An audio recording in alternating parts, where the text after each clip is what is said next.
right, well, welcome everyone to Coffee and EVs. It is about 7:30, October 29th. This is our combination members meeting, Coffee and EVs. So this is our Coffee and EVs segment.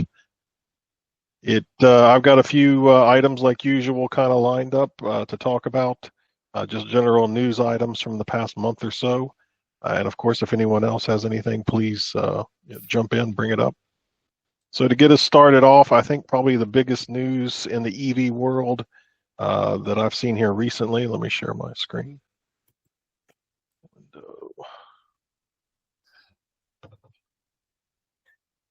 Is the announcement of the new Scout electric vehicles. Did everyone see that? Mm-hmm.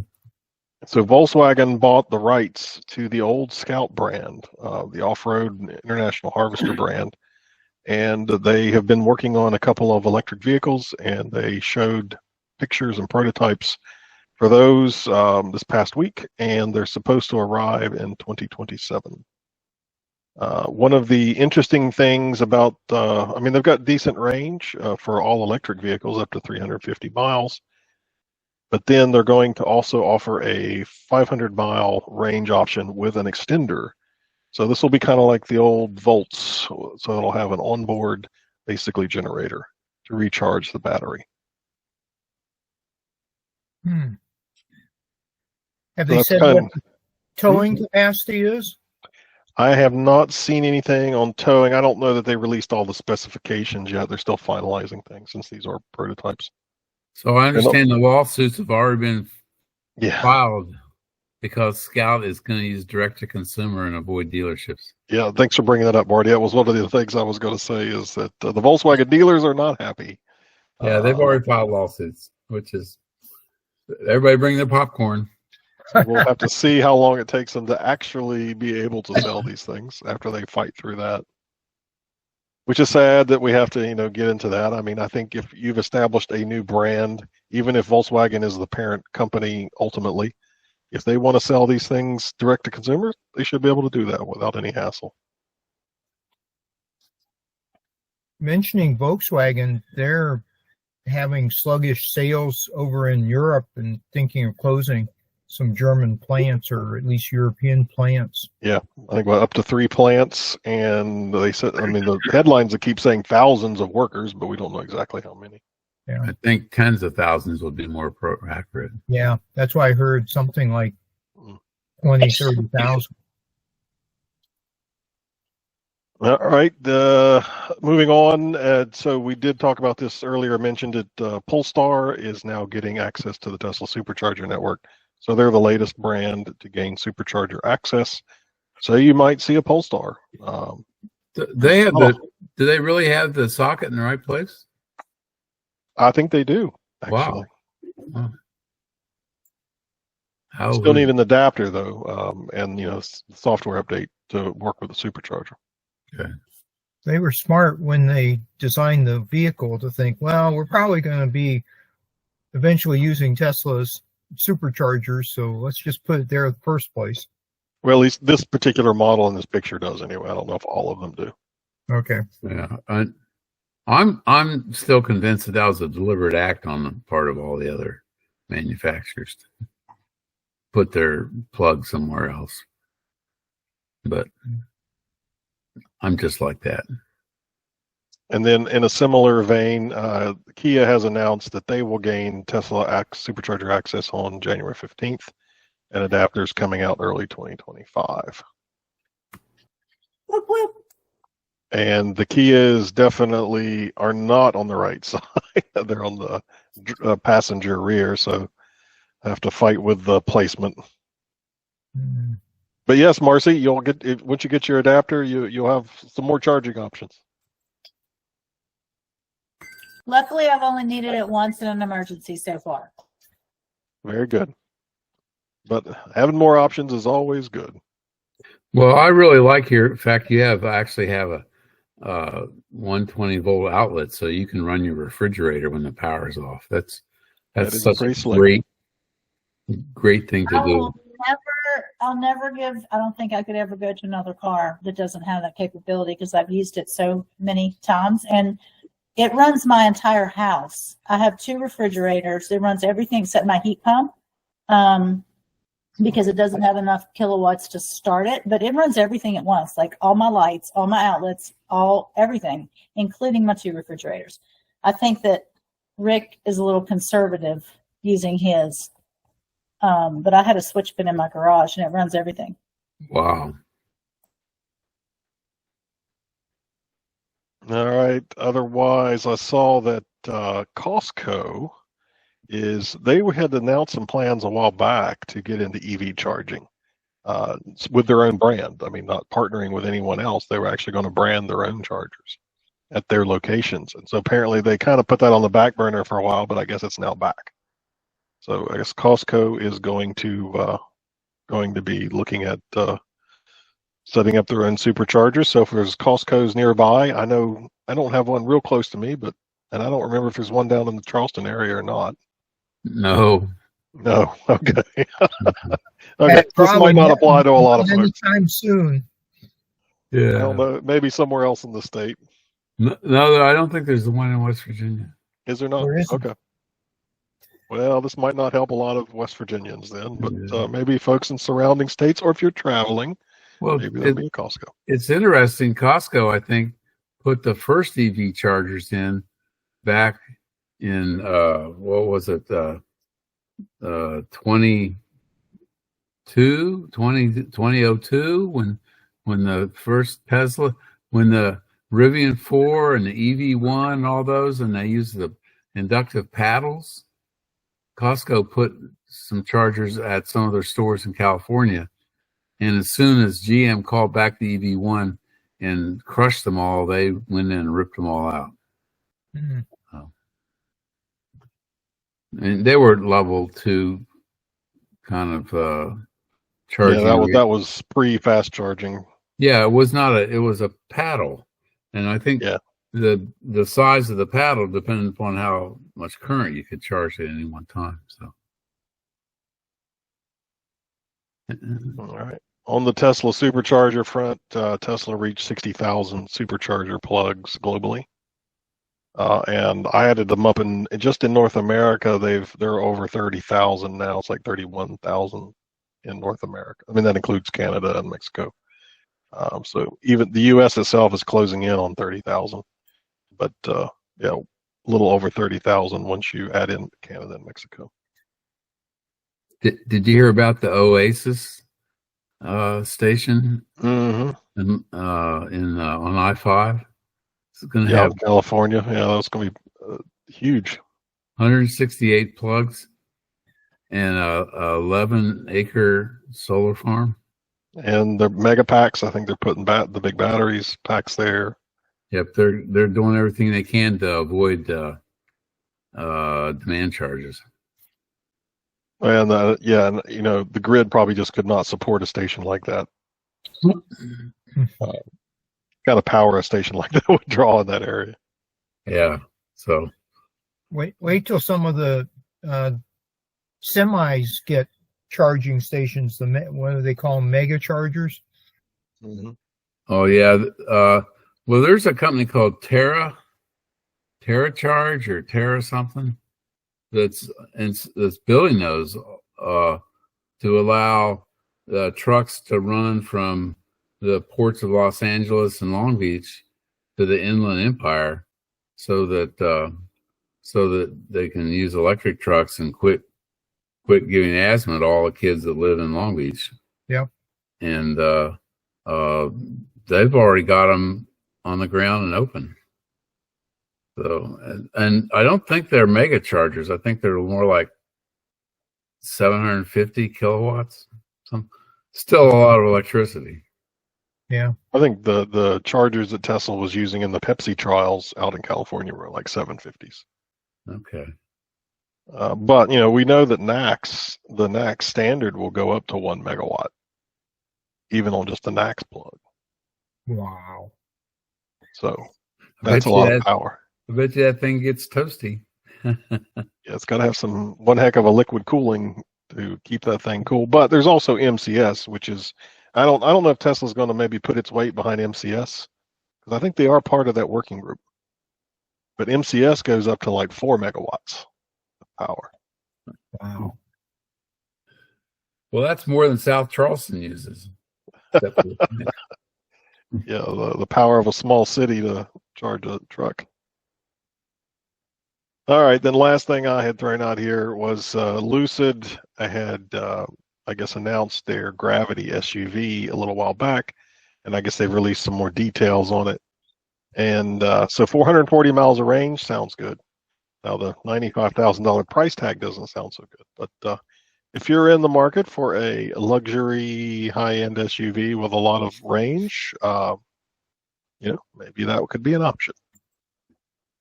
Probably competes more with the Rivian R1S and maybe like the GM, the new, what is it, the GM, the IQ, one of the IQ products that has, it's like an Escalade type competitor. It's all electric. By the way, we're seeing a lot of Rivians here in Charleston. It's not uncommon to see them over here all the time either.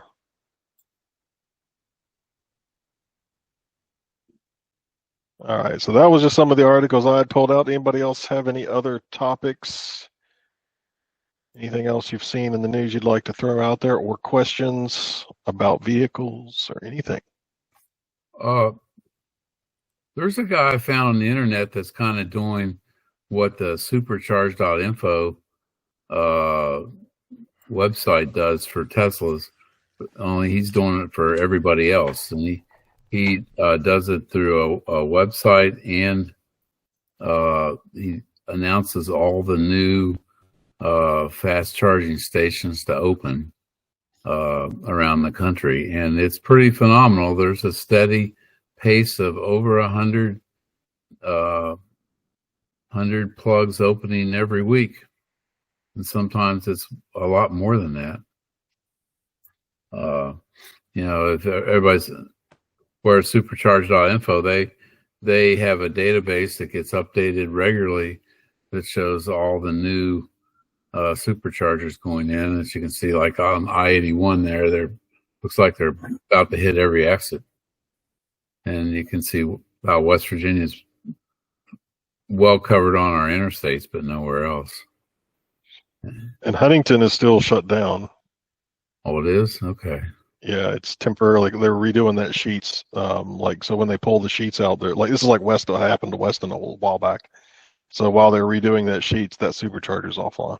So that makes it a challenge to get. Yeah. Coming into winter, that's going to be a long trek from Charleston to Lexington without any supercharger in between. Yeah, I'll say, yeah. They really need to drop another, just like they did in Morgantown, where they dropped a V3 next to the V2. Well, in Martinsburg and Cumberland, they need to do that in Huntington. In Weston, they added that Flatwoods. Yeah, like Flatwoods and Weston. Week before. I can tell you this: if you have an adapter, there are several CCS charging stations between Huntington and Lexington, and Huntington and Louisville. So if you have an adapter, you could go to one of those. Circle K and Pilot, Flying J Pilot, are both installing just a ton of supercharger of fast DC chargers, and one of them, I think the Flying J, identified Kentucky as their highest priority, not West Virginia. Well, I've been seeing a lot of electrics lately down. Ran into a lady with a Lucid Air in Beckley a couple days ago, and then a Lightning parked next to me in Hinton today. Wow. And we have a new ID4, well, 2023 we just bought, traded in our Bolt. It'd been sitting on a lot in Bluefield for like 3 months, and so we got a good deal on it. But it's a great car. All-wheel drive is why we got it. Hey, John, wasn't there a fast charger going in from Tennessee Tech down in the Hinton area? Is that live? It's in a shed in Hinton, and the county commissioner thought Taylor's bid was too high, and I need to get contact information again for Larry's buddy, Revolt, see if he can get a competitive bid. But this county commissioner is really into EVs, but he's dragging his feet on this installation. I'd sure like to see it get in. Yeah, especially coming in the winter, that'd be a good. You need to get some DC fast charging in that area. Is it just one plug? It's one plug, I think, and it's just low kilowatt. What is it, 60 or something? This is it one of those 62.5 charge points? Yeah, something like that. Yeah, there you go. Well, those you can still get by with that. It's just it's been twiddling your thumbs for a long time. Any 50, 62 is still better than 6, 8 kilowatt level 2. Give you time to check out a couple antique stores and a little restaurant in Hinton. And that's... Actually, if I'm going to want to go to a restaurant, Tesla superchargers are too fast. Before you get your Coke served, your drink served, you're going to have to go out and move the car.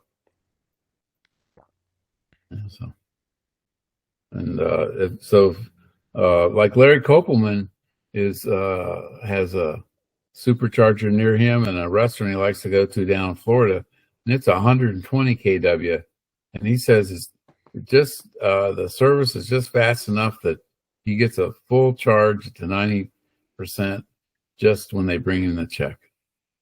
So he's got it down to the minute. Yeah.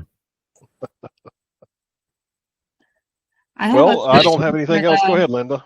I have a question for this brain trust here. So I've owned my Tesla for almost 2 months, and we're going into winter. So I actually have 2 questions. So what should I expect as it gets cold? And also, well, actually 3 questions. Should I leave it plugged in the garage? And also, when I'm going on a long trip, do I bump it up to 100 before I leave? I've read different things, and I don't know what the answers are. I believe that you can bump it up if you're charging, but don't charge it up to 100 2 days before you leave for the trip. Just start charging, like maybe charge so you hit like 95% or so when you unplug. So that you're still, so you don't leave it sitting. What really ruins the battery or degrades it is to let it sit at a high charge for a long period of time, especially in hot weather. Yeah. So just, if you're leaving in the morning, well, when you first get out of bed, turn the charge back on. Say you're at 85% or something, turn the charge back on. And when you're had breakfast and finished packing, you'll be at 95% and ready to go. I would never carry it to a full 100%, but 95 to 98. I wouldn't push it all the way to 100. Okay. And you can expect to lose some range, but you've got a new one with a heat pump, so you won't suffer as badly as my Model 3 does because of the heat pump. And what I found, the thing that really cuts the range is rain. And the reason is because you're pushing that water out of the way with your tires, and that takes more energy. That's the thing that I found cuts the Tesla's range more than anything else. And maybe it screws up the airfoil on the car too, because you got all those little droplets that mess up the laminar flow along the car. You've got like if you're traveling in mountains, of course, going up, climbing mountains, you're going to use more energy. Colder, you're going to use more energy. Got headwinds, it's going to use more energy, but you can keep an eye on it. If you've got your trip plugged in, the trip estimate is usually pretty accurate. Mm-hmm. Now the meter, when it gives you the battery percentage and miles remaining, that's EPA miles, so that's not necessarily very accurate. But if you plugged in your destination, it knows where you're going and it knows the route. It knows if you're going to be climbing mountains. It knows what the outside temperature is. It can kind of get pretty close to, a good estimate. The only other thing I'll say about what I do with like what Marty was saying is if you don't want to be messing with your charging, like trying to turn it back on in the morning, I'll let mine charge, but I'll just bump down the amps that it's charging at on the app. So it takes longer to charge. But then I'll just say, okay, if it says it's going to be done in 10 hours, If I plug it in that night, then I know, all right, if I'm going to leave at 7, then I just change the amps until it's going to be done about the time I'm ready to leave. Okay. Well, I probably should have added that I just am using a regular outlet right now. So, of course, it takes like a long time to Oh, charge. it takes a long time, right? All right, so you don't want turning the amps down. No. Okay. Not all. They're down low enough as it They're is. down low enough as it is. Yeah. It's been working out fine so far. Because I don't do a lot of driving when I'm home, but I just didn't know about bumping it up before I go on a long ride. And I did bump it up to 100% before I went up to Buffalo last weekend. So That'll work fine. You only do it occasionally, but yeah, I'd take it to 98%. So. okay. Yeah. And Linda, go ahead. I was just gonna say, and in the wintertime, like I noticed in Buffalo, it was really cold, and so I lost quite a bit overnight because I had to park it out in a hotel parking lot. And I was like, okay, so what's that going to be like in West Virginia this winter? Well, Were you running Sentry? I don't know what that means. Is that the dash cam? Yeah, the Yeah. Sentry dash cam. Mm-mm.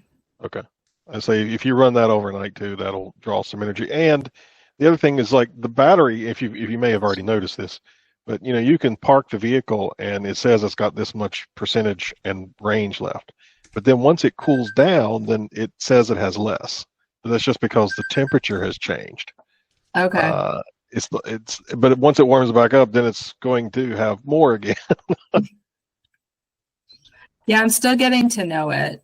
And Yeah, you just gotta figure out those little things. I feel like it's really smart, and I'm not used to it yet because it sends me messages, and I'm like, oh my gosh, it knows so many things. Yeah, I like it.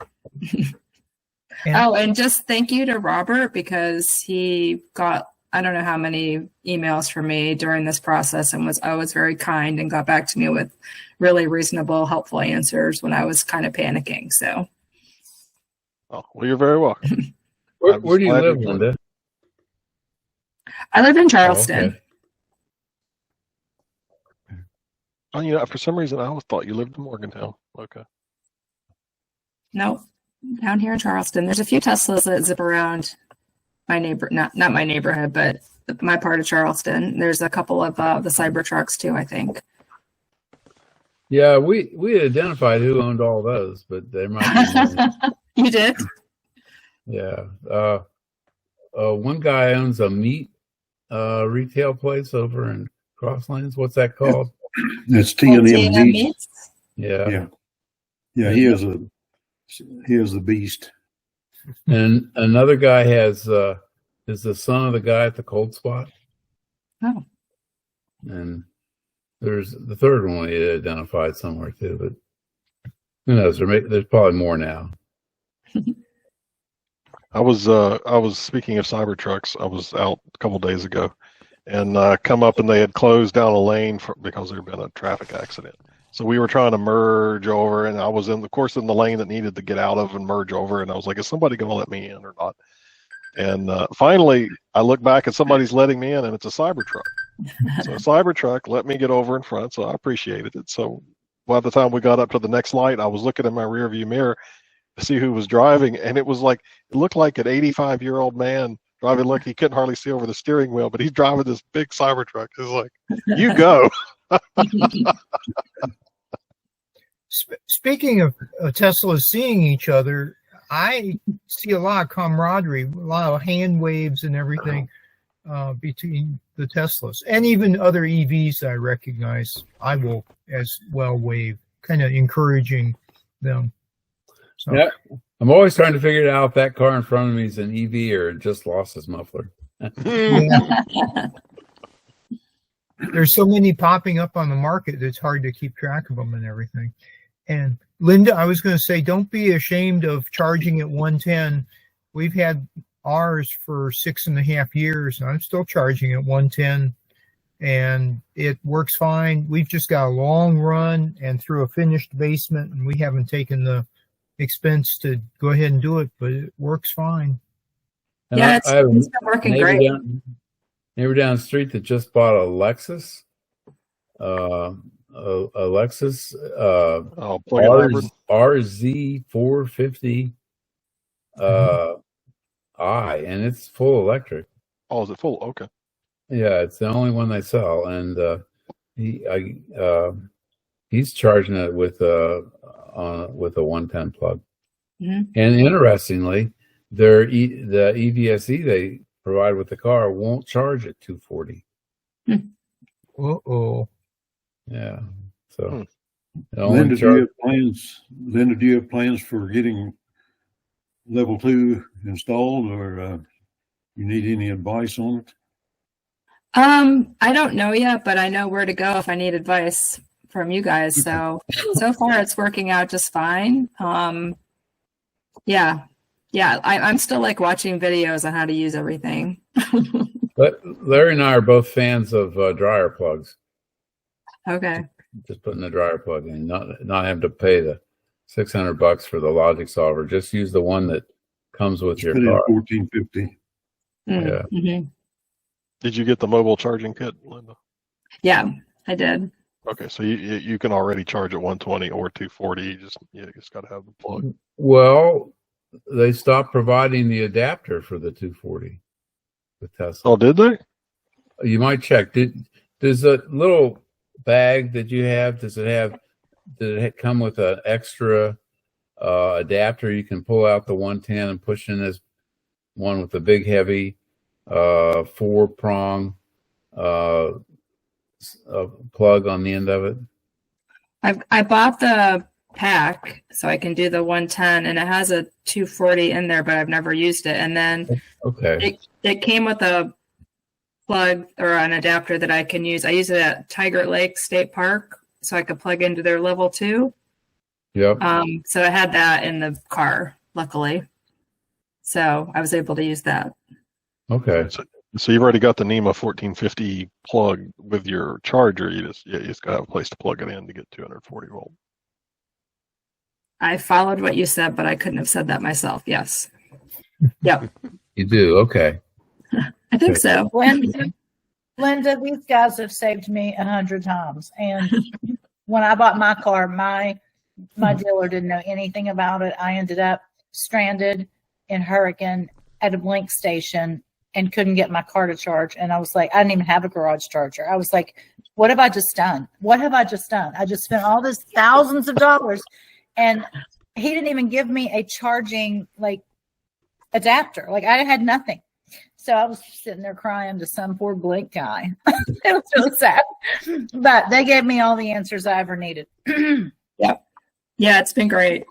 I think EV drivers are generally very helpful to each other because it's a bit more complicated than just going to the gas station and sticking a hose in the car. Yeah. Although we're getting closer to that with fast chargers, getting closer, but we're not quite getting a lot closer. Yeah. Well, I went from doing a demo drive in Florida and not seeing the Tesla again or being behind the wheel from April to September, and then drove from Pittsburgh home in the Tesla, having never really driven one. So I got to Flatwoods and I was trying to figure out how to back up into the supercharger spot. And there's this really nice man. He's like, it's okay, you'll get it. So, yeah. And I will say the Flatwood supercharger is one of the worst setups. It's fine. It's got a slant. Yeah, they're all on a slant. It's like, whoever set this up, this is a terrible setup. I agree with you on that. And Linda, my wife does not like, and Marcy, my wife does not like backing ours in. So I a lot of times get that duty. But anyway, we were on a trip in our working with her to get her better at it. Go ahead, Marty. Well, we were on a trip and the backup camera died. Oh. And so Marshall would get out of the car and say, 2 more feet back. And other people would say, you got a camera in the car. You can use. Does anybody know if the CCS chargers at Flatwood are still bricked? That company closed its doors. Oh, you're talking about the NLX thing. We were talking about that a little earlier, John. Okay. Sorry. I don't know. They do use that charger brand at that dealer. And we were just talking about there are some solutions that have been talked about online about other companies picking up support for those.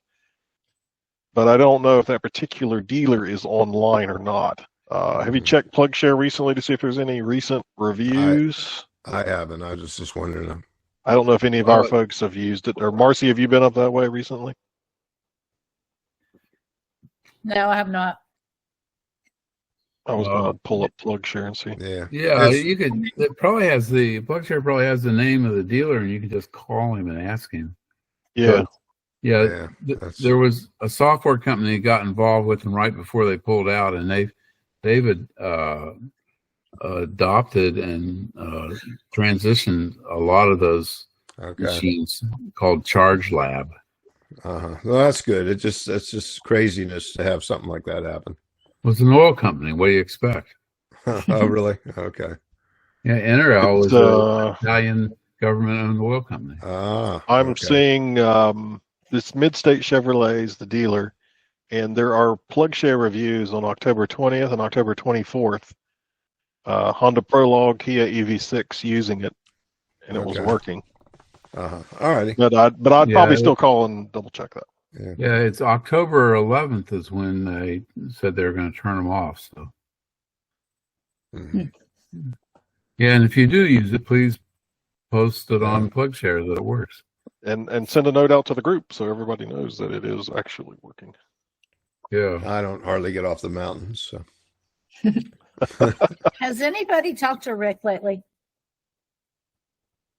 I have not talked directly to him, Marcy, but he did send out that email earlier inviting folks to an event on November 12th.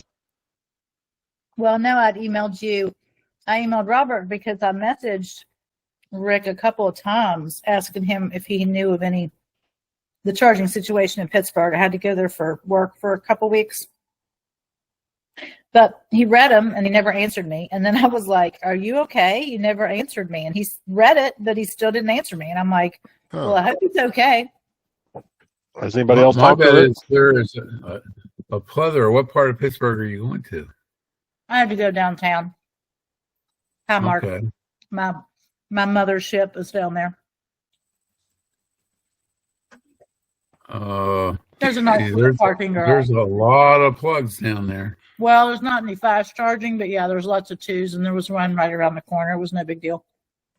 Well, if you're coming in on I-79, well, there's a whole bunch out by the airport. I didn't go there. Target by the airport. Let's see. There's one at the Giant. Oh, that's a Tesla. Right downtown, there's a whole parking garage full of, well, they got about maybe 8.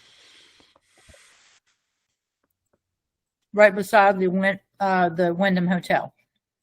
Well, there's all the CCS fast chargers in Pittsburgh area. So, yeah, there's a few of them around. Yeah, well, most of them are not downtown, though. Those are level 2s, yeah. No, these are level 3s. This is only CCS 1. I'm only filtering on CCS. That is not what came up on my map at all. There was none. Well, PlugShare saying there's a bunch of them. I don't, unless you might have to change your filter. Yeah. Well, I checked my filters. These are charge points and. What kilowatts are those? I'm not filtering on any speed. Let's see here. These are. Let me just filter on 50s, kWs and above. Guys, I'm going to hop off to watch the game. So it was great talking to you all. I'll see you next month. All right. Thanks, Linda. Thank you. Good luck to the Yankees. I know they're behind, way behind. Yeah, I mean, I don't know, Marcy. It looks like there is several in the Pittsburgh area, according to PlugShare anyway. It looks like they're charge points. Well, yeah, several I was of them are looking charge for points. a fast one, like a level 3. Well, these are all level. That's all I'm showing is level 3s. Well, when I think of level 3s, I'm thinking 220, 250 to 350. Oh, okay. Well, I mean, yeah, if I want to. What's the one right there on the north side of the river? There's the ones that are 150 and above. Yeah. Okay, so. But they really weren't anything near except for level 2, or what I consider level 2. Well, there's one just on the north side of the river, but it's not. It's not above 250. Right. Well, glad it worked out for you anyway. Yeah, I did. All right. Well, we're a few minutes after 8, so unless anyone else has anything, thanks for joining, everyone, and we'll see everyone on December 3rd instead of the end of November, and we'll call that our holiday coffee and EVs. Okay. Thank you, everyone. Okay. All right. Thanks everyone. everybody. Thank you. Bye. Take care. Bye. Thanks. All right. Bye-bye.